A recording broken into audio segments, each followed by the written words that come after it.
check for the expiration date on their brains. So what this book says here, the most obsolete idea is go to school, get a job, work hard, save money, get out of debt, and invest for the long term in the stock market. See, why would you save money when they're printing trillions of dollars? Why would you invest in the stock market for the long term when you have HFT, high frequency trading, and the Dow is at 18,000? So what do you do?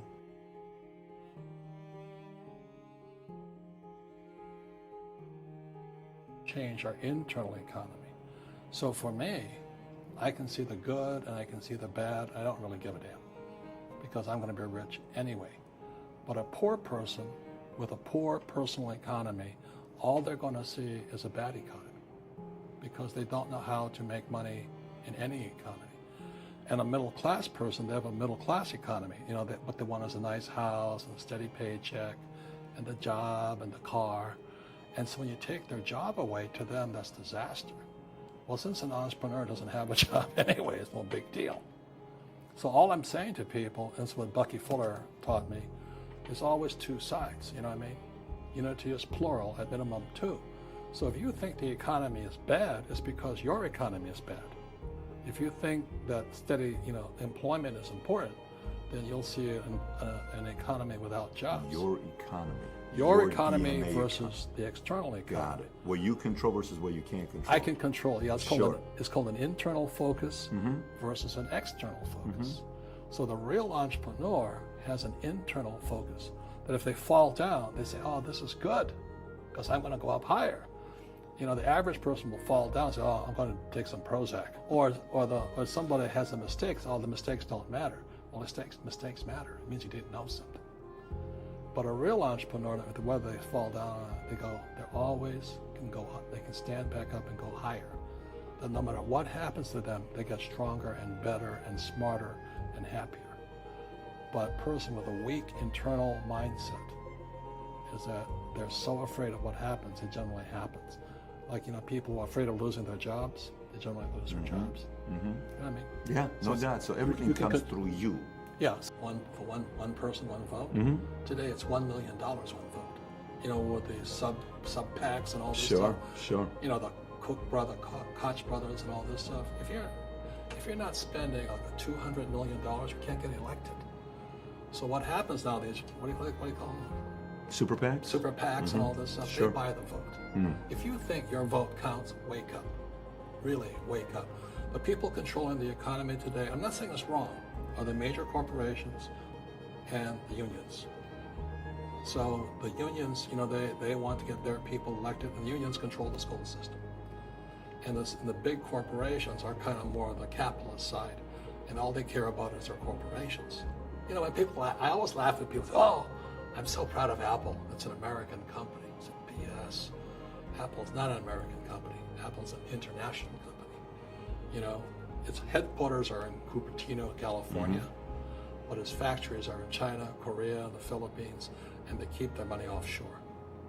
That's really the real world of entrepreneurship today. And any entrepreneur thinks, "I'm just going to make money, I'm going to start a business and make a lot of money," because what we talk about, they really have got to smell the roses, man. That's not what the real entrepreneurs are doing. Okay, so that's why I wrote Rich Dad, Poor Dad. I'm glad people are becoming entrepreneurs, but most of them are still trying to make money. Why would you just make money when you're being ripped off via the money system? I'm not saying it's good or bad. I like it. I love the big banks. You know why? Because they give me, the people who save money. So when you save money, the banks give it to me. Thank God. When you buy insurance, they get it, they give it to me. And that's the game. Are what are one-person entrepreneurs. They're called non-employee entrepreneurs. So and that's what happens is when people don't really understand what an entrepreneur does. So most people are self-employed, but they're not really entrepreneurs. The self-employed pay the highest taxes of all, and nobody tells them that. So that's why I was laughing about my doctor. I made $1 million something. I said, "Yeah, how much you pay in tax?" $750. Is that smart? And so when I talk to him, he gets all confused because he did the right things. He went to school, he works hard, it's he and his wife in the business, and they're really good people. but they're not financially educated. So when I talk to him about how I can make 6 or 7 million a year and not pay taxes, his head hurts. Robert, simple question. Can anybody become rich? I believe so. So this is what I believe. Sure. In every one of us is a poor person. There's still a poor person inside me. You know, I still go to the supermarket and say, oh, Crest is on sale or Colgate's on sale. There's also a middle class person. And the middle class person wants security, they want that steady paycheck. And that is a rich person. And they're all inside of us except that it's not taught. You're taught to go to school, get a job, and get a paycheck. You're not taught to how to get rich. If you read Rich Dad, Poor Dad, my rich dad refused to pay me. He said the paycheck was one of the most damaging things you could take in your life. He says the moment you take a paycheck, you're an employee, and that's the mindset. So my rich dad never paid me. He drove my poor dad, government employee, nuts. You gotta pay people, you gotta pay people. And Rich Dad was not saying that the paycheck was bad. He says he didn't want to be a slave to money. So as an entrepreneur, if Rich Dad folded, I just started another company. I don't need a paycheck. I don't need anybody to take care of me. If my government doesn't like me, I move to another country because they need entrepreneurs. Mm-hmm.